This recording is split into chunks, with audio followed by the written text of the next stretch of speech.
호산나 구하여 주시옵소서. 민중들의 간절한 외침을 들으시며 어린 낙에 타신 우리 주님께서 오늘 예루살렘으로 들어가십니다. 2020년 우리도 함께 외칩니다. 호산나 구하여 주시옵소서. 오늘 말씀은 기독교 강원 영동지국 본부장 나희영 목사님이십니다.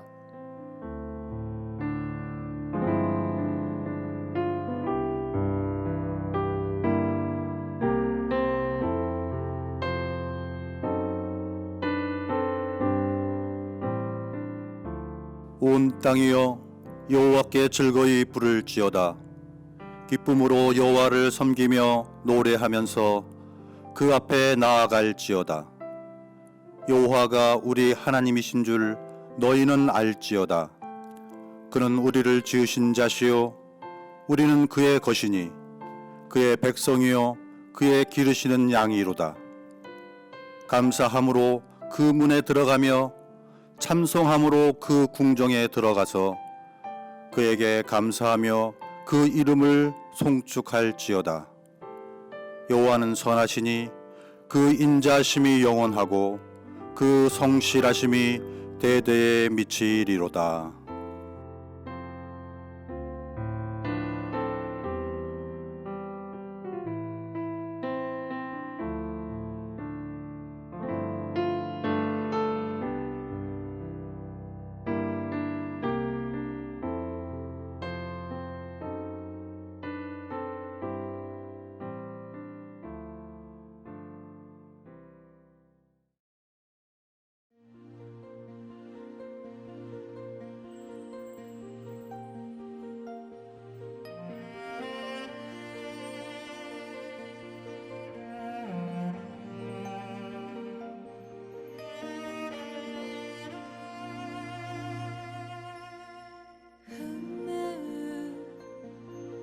조촐한 시에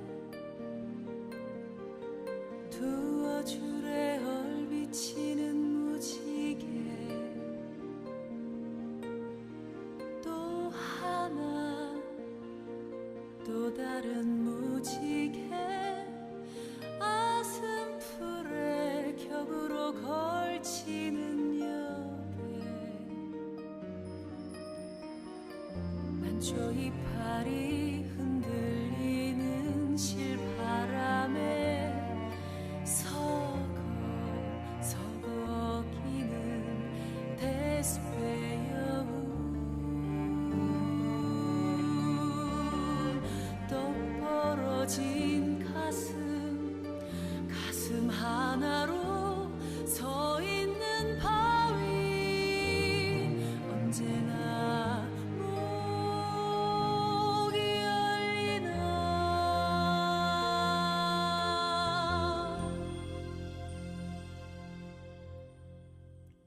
시름 없이 서성거리는 흰 구름 우한의 공간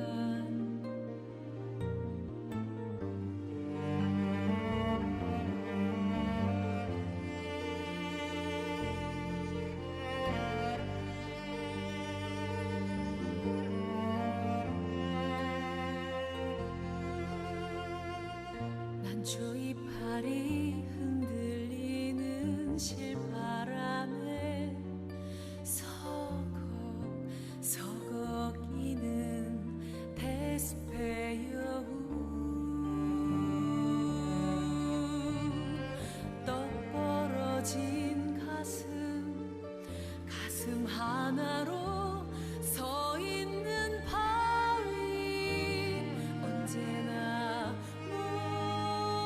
목이 열리나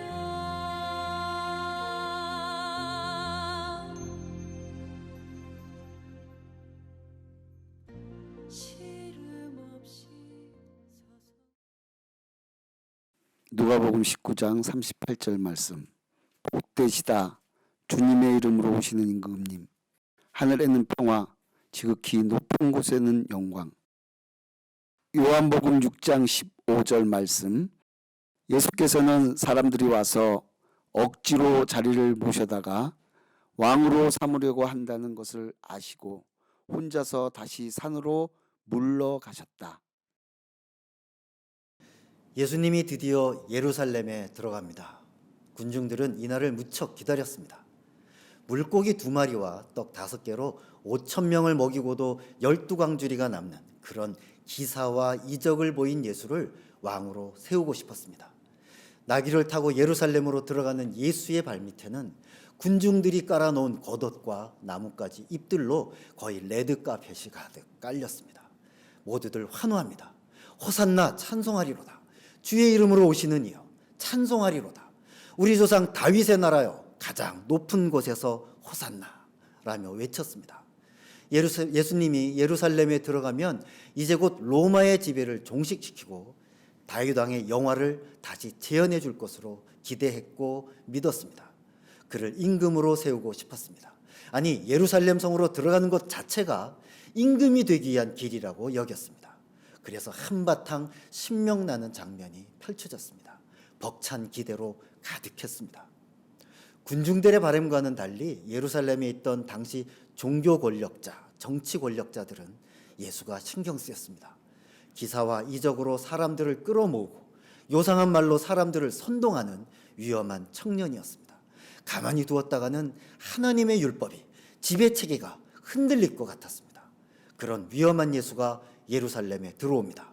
어떻게든 죽여야겠다는 생각을 했습니다. 예수의 행적 하나하나를 감시하고 경계의 눈초리를 늦추지 않았습니다. 이런 상황에서 예수님은 어떻게 하셨나요?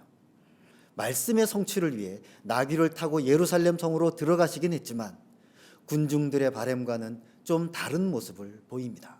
성전에 가셔서 성전 정화를 운동하시고 다시 베다니로 내려가십니다. 임금님이 될 생각은 별로 보이지 않습니다. 예수님은 예전에도 오병이의 기적을 나타낼 때도 군중들은 예수님을 왕으로 세우려고 했지만 그는 혼자서 산으로 떠나셨습니다. 늘 보면 예수님은 세상의 인기와 군중이 만드는 열기, 무리의 힘 같은 세속적인 세력을 당신의 것으로 삼지 않으셨습니다. 늘 그런 자리를 피하곤 하셨습니다. 그리고 예루살렘에 와서도 무리의 기대와는 달리 결국 십자가를 지었습니다. 새로운 말씀으로 사람들을 감동시키던 예수의 모습은 보이지 않았습니다. 수많은 기적과 이적을 보이던 그는 없었습니다. 채찍으로 성전을 깨끗게 하던 분노도 다 보이지 않았습니다. 아무 힘없이 재판을 받았고 채찍을 맞았고 쓰러집니다. 무리들은 실망합니다. 뿔뿔이 흩어지고 맙니다. 오랫동안 함께했던 제자들조차도 도망가고 배반하게 됩니다. 쓸쓸한 결말입니다. 비참한 최후입니다. 그를 따르던 무리들은 예수가 임금이 되어서 권력을 장악하고 나라를 독립시키고 오병이어로 5,000명을 먹이는 이적을 늘 보여줄 줄 알았는데 그 기대는 어이없는 반전으로 끝나버리고 말았습니다. 예수는 모든 것을 잃었습니다. 그러나 역설적으로 모든 것을 이루었습니다. 예수는 쓸쓸한 패배자 같지만 진정 세상을 변화시킨 승리자였습니다. 그가 찔림으로 우리가 나음을 입었고 그가 속죄제물로 드려짐으로 우리가 죄사함을 받았습니다. 세상적으로 모든 것을 내려놓음으로 버림으로써 새로운 역사를 쓰셨습니다. 구약의 율법이 아닌 새로운 가치가, 사랑의 율법이 이 세상을 변화시키게 만드셨습니다. 우리를 살리기 위해 당신이 골고다 언덕을 오르셨습니다. 십자가를 치셨습니다. 자기를 죽이려는 종교 권력자, 정치 권력자에 대항하지 않으셨습니다. 자기를 따르는 무리들의 충동에도 반응하지 않으셨습니다. 오롯이 자기 길을 가셨고 그 길은 홀로 산으로 가는 길이었습니다. 하나님의 뜻을 이루는 길이었고 결국 온 세상을 구하는 길이었습니다. 자기를 버림으로 모든 이들을 살리는 길이었습니다. 산으로 가시는 예수님을 보면서 우리의 끝없는 욕망을, 우리의 교만을, 우리의 탐욕을, 우리의 편리주의를 돌아봅니다. 코로나19 사태를 겪으면서 우리의 탐욕이 얼마나 심했는지, 우리가 얼마나 개인의 이익만 챙겼는지, 얼마나 편리함만 추구했는지 우리의 욕심이 끝이 없었음을 고백합니다. 예수님이 가신 길처럼 내 욕심을 채우기보다 생명을, 자연을, 평화를, 그리고 이웃을 돌아봤어야 했습니다. 신천지와 같은 사이비 집단들이 횡행하는 것도 우리 교회가 바로 서지 못해서가 아닐까 마음이 무겁습니다. 총선을 앞두고 옳은 것을 향해서 마음을 못 두기보다는 정쟁의 정파의 이익만을 집착하는 우리의 모습을 보면서도 정말 예수님이 걸어가신 그 길을 걸어가지 못하고 정파적 또는 개인의 이익 때문에 군중들이 무리지어서 예수를 임금으로 세우다가 예수를 십자가에 못 박았던 그 무리 중에 한 무리와 우리가 비슷한 것이 아닌지 돌아보게 됩니다. 우리의 역사는 국민의 위대한 힘으로 세워져 왔습니다. 수많은 군중의 힘은 권력을 독점하고 잘못 사용하는 세력에 맞서 싸웠고 역사를 바꿔왔습니다. 세계 유례없는 민주주의의 발전을 국민의 힘으로 이루어왔습니다. 이는 촛불을 높이든 그 마음이 옳은 것을 향해 있었기 때문에 가능했습니다. 개인의 이익이나 당파적 이해관계를 떠나 모두 함께했고 마음을 모았기 때문에 가능했습니다. 옳은 것, 바른 것, 온 국민이 함께 할 수 있는 것이었기에 가능했습니다. 그 촛불이 점차 빛을 잃어가고 있습니다. 당리당략적 이해관계에 따라 촛불이 춤을 춥니다. 태극기도 생겼습니다. 민주주의를 위해서, 자유를 위해 깃발을 높이 든다고 하지만 공허합니다. 시끄러운 소음으로 들려옵니다. 개인의 욕심을 채우고 자기 주장만을 관철시키고 편을 나누고 상대방을 끌어내려서 내 자리를 지키는 당파적 싸움만이 가득합니다. 옳은 것을 위해 내 삶을 드리는 것이 아니라 나를 위해 태극기를 또는 촛불을 들고 있습니다. 믿고 싶은 것만 믿으려 하고 남의 말에는 귀 기울이지 않습니다. 확증 편향과 당리당략이 도를 넘어서고 있습니다. 어쩌면 촛불의 힘을 너무 과신했는지도 모르겠습니다. 너무 일찍 샴페인을 터뜨린 것은 아닌지 모르겠습니다. 예수님이 걸어가신 그 길을 다시 한번 생각해 봅니다. 나귀를 타고 예루살렘으로 입성하신 주님, 호산나 다윗의 아들이여 외치는 군중의 바람을 등지고 하나님의 뜻을 이루기 위해서 홀로 산으로 가시는 예수님, 십자가를 지신 예수님, 나를 위해서 개인의 이익을 위해서가 아니라 하나님의 뜻을 위해서 자신을 버리신 예수님, 모든 것을 내려놓으신 그분의 길을 생각합니다. 궁극의 하나님 나라 실현을 위해서 걸어가신 예수님을 생각합니다. 종려주의를 맞는 이때 코로나19로 고통받는 우리에게 당파적 정쟁으로 몸살을 앓고 있는 이 땅에 주시는 종려주일의 귀한 예수님의 말씀이 아닐까 생각합니다.